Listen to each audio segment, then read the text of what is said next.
திருச்சி துறையூருக்கு அருகே முருங்கப்பட்டியில் உள்ள வெடிமருந்து தொழிற்சாலையில் விபத்தில் உயிரிழந்தோர் எண்ணிக்கை 18ஆக உயர்ந்துள்ளது. திருச்சி துறையூரை அடுத்த முருங்கப்பட்டியில் 50 ஏக்கர் பரப்பளவில் வெடிமருந்து தொழிற்சாலை ஒன்று செயல்பட்டு வருகிறது. இந்த தொழிற்சாலையில் வெவ்வேறு வெடிபொருட்கள் தயாரிப்பதற்காக 7 யூனிட்டுகள் செயல்பட்டு வந்தன.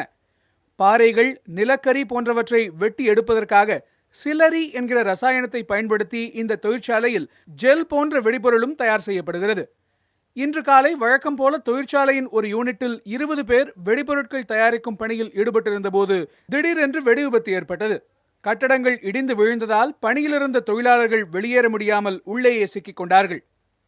இன்னும் உபயோகப்படுத்தாத இருக்கக்கூடிய கெமிக்கல்ஸை வெளியில் எடுத்து போறதை பத்தி விவாதிச்சிருக்கிறோம். இன்னும் மீட் பணிகள் செஞ்ச இடத்தவர் மற்ற இடங்கள் ஏதாவது பாதிப்புகள் இருக்கான்னு பார்த்துருக்காங்க. Will go by the advice of the expert team further. நிறுத்தல தொடர்ந்து நடந்துட்டு இருக்கு. இன் பிட்வீன் எக்ஸ்பர்ட் டீம் வந்திருக்கிறதுனால இன் பிட்வீன் அவங்க கைடன்ஸ்க்காக இது பண்றோம்.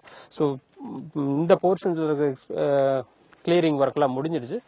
மற்ற மேகசின்ஸ் அதெல்லாம் அவர் எக்ஸாமின் பண்ணிட்டு he will give suggestions, will go by that. தீயணைப்பு வாகனங்களைச் சேர்ந்த 50க்கும் அதிகமான வீரர்கள் மீட்பு பணியில் ஈடுபட்டனர். பலத்த காயங்களோடு மீட்கப்பட்டவர்களுக்கு தீவிர சிகிச்சை வழங்கப்பட்டு வருகிறது.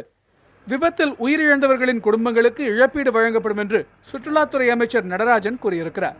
விபத்து நடைபெற்ற பகுதியில் ஆய்வு செய்த அவர் வெடிமருந்து தொழிற்சாலையை மூட நடவடிக்கை எடுக்கப்படும் என்றும் கூறினார்.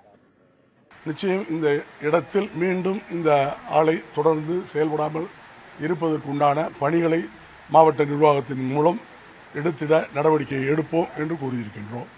அதேபோன்று இறந்தவர்களுடைய குடும்பங்களுக்கு இழப்பீடு வழங்க வேண்டும் என்று கேட்டிருக்கின்றார்கள். இதையும் மாண்புமிகு தமிழ்நாடு முதலமைச்சர் மாண்புமிகு அம்மா அவருடைய கவனத்திற்கு எடுத்துச் சென்று மாண்புமிகு அம்மா அவர்கள் எந்த அளவிற்கு அவர்களுக்கு இழப்பீடு வழங்க ஆணையினை வழங்குகின்றார்களோ அதை மாவட்ட ஆட்சி நிர்வாகத்தின் மூலமாக நிச்சயம் வழங்குகின்றோம் என்கின்ற உறுதியினையும் இங்கே தெரிவித்திருக்கிறேன். இந்த விபத்து தொடர்பாக தொழிற்சாலை உரிமையாளர் கண்ணன் மீது வழக்கு பதிவு செய்யப்பட்டுள்ளது. முருங்கப்பட்டி வெடி விபத்தை பொறுத்தளவு இதுவரை 18 பேர் உயிரிழந்துள்ளதாக மாவட்ட நிர்வாகம் அறிவித்துள்ளது. அது மட்டும் இல்லாமல் முக்கியமாக இங்கு ஏற்கனவே குறிப்பிட்டது போல இந்த வெடிமருந்து தொழிற்சாலை என்பது சுரங்கங்களுக்கு பயன்படுத்தக்கூடிய அந்த தகர்க்கக்கூடிய வெடிமருந்துகளை தயாரிக்கக்கூடிய இடம்.